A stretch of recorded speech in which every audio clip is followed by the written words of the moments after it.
Hello internet, and for today's video I wanted to just talk to you guys and tell you my school story. Well, about a year ago I quit school, not college but high school, and it was a big decision for me. I ended up getting my GED, which I didn't even study for the test, I just took it and got it, and that was fine. I just wanted to talk about what made me go down the road to quit. Well, there was a lot of things going on with me and school as an institution.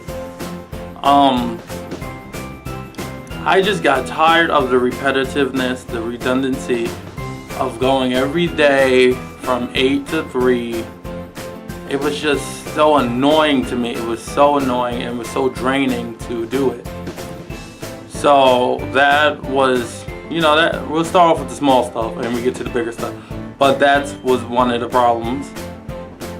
And then I started hitting, some unfairness at the school. So I know I wasn't being the best student, not behavior wise, but like attendance wise. That's really it. Attendance wise, I wasn't being the best student because I didn't want to go. So of course I wasn't going a lot. But yeah, I did hit some unfairness at the school, and it started with you had this gym class, right? And one time, right, they said you couldn't miss but 2 classes, which was fine. So I asked if we missed regular school, could we just show up for the gym class? And they all said, no, you can't do that. To me, but about 3 other students got to do it. And then there was this other thing where if you miss one day, there was 2 classes going on, 2 different gym classes. So my question was, if you miss, let's say your gym class was Monday and Tuesday, all right, so there's a Monday Tuesday class and then there's a Wednesday Thursday class. So my question was, if you miss Monday, can you come on Wednesday?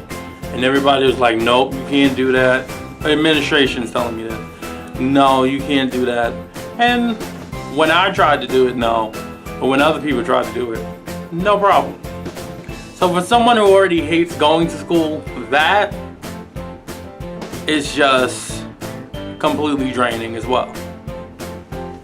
So with that, I started thinking about quitting, started thinking about the GED, because everyone's like, well, if you're not going to do this, at least you got to do something, so do the GED. And then they started lying to me, saying you have to take a GED class. And I'm like, well, what's the point? What's the point of not going to class so you can go to class and then take a test? That's school. So I don't understand. And it turns out you don't need it. You don't need a class to go and take your GED. You can just take, well, at least in New York State you don't. You can just go take it. So once I figured that out, that wasn't, and then there's 2 more things that, was a real issue. One, there was nothing for me at school. The only thing after school was gym. There was nothing for me, so it was like, I couldn't be like, oh, well, at least I can do this at school if I don't, there was nothing to outweigh the bad. It was just bad. So you can imagine how hard it is. There's no incentives. There's nothing to work for. Like, people used to say, oh, well, what about the diploma? I don't care about the diploma. Who cares about a high school diploma? And my goal was still to go to college, which I am in now. So if I'm going to college anyway, who cares about a high school diploma? It'll be obsolete as soon as I get my college degree, so what's the point?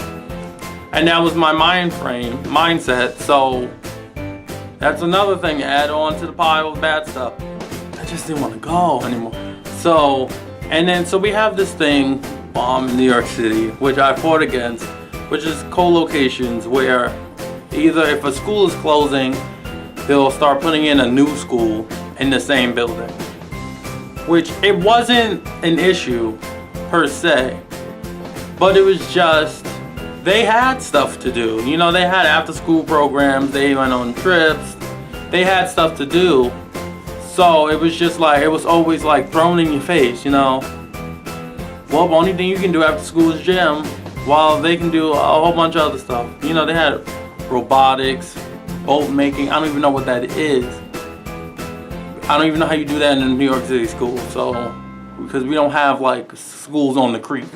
So I don't know that, but at least they had something. And the last and final thing, so I did get sad, you know, being forced to go to a place every single day that I didn't want to go to. So I did get into a little bit of a depression, but it wasn't a depression just because I went to school, like, no, but it was because I came to the realization that, you know, that school doesn't really test your intelligence or your intellect, so it doesn't validify it. So to me, my intelligence was really what I feel strongest about myself.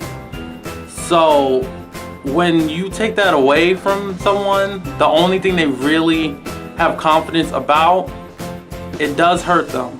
And it did hurt me. So it was just, well, what do I do now? Because school does not help me with my confidence or help me how I feel about myself, which I thought it did for all these years.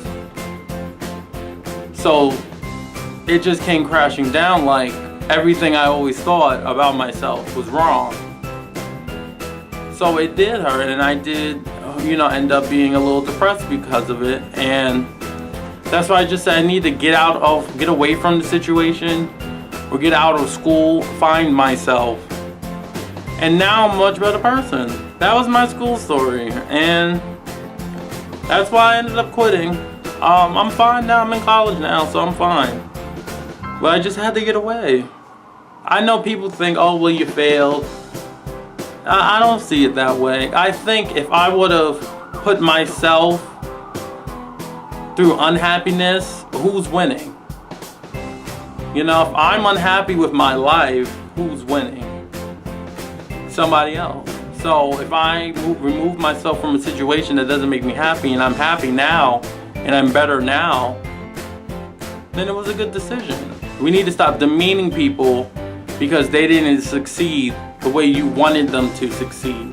If they still got the goal accomplished that they wanted to get accomplished, it shouldn't be an issue how they got there. If they had to get there, you know, a way of not harming anyone, but, you know, it may have taken themselves a little more work or whatever, something like that, but at least they got there, and at least they're happy the way they got there, and they're more happy because of it. Because who knows what kind of road I could have went down if I continued down that path.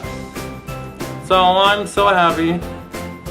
Oh, and one more thing I want to say is, when I was inquiring about the GED, so many people, even though, you know, a lot of them were not coming from a malicious standpoint, but even though, and in the end, it did hurt me,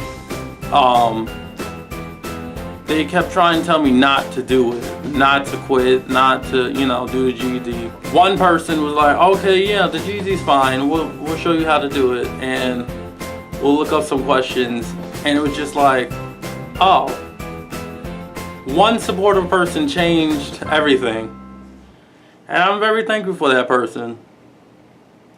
I just wish people would stop looking at, oh, well, this is how I did it, or I know you can do it this way. Some people don't have the, you know, will or desire to do things the way you want them to do it.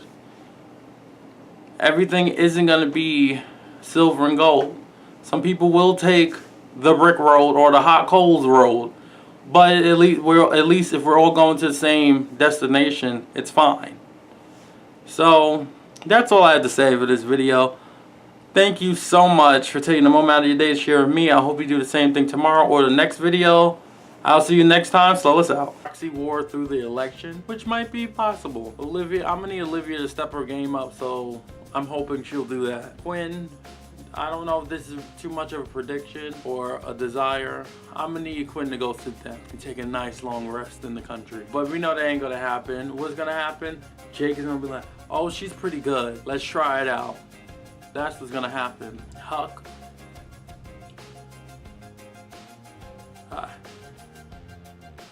I don't know. He's gonna spend thousands of dollars on coffee.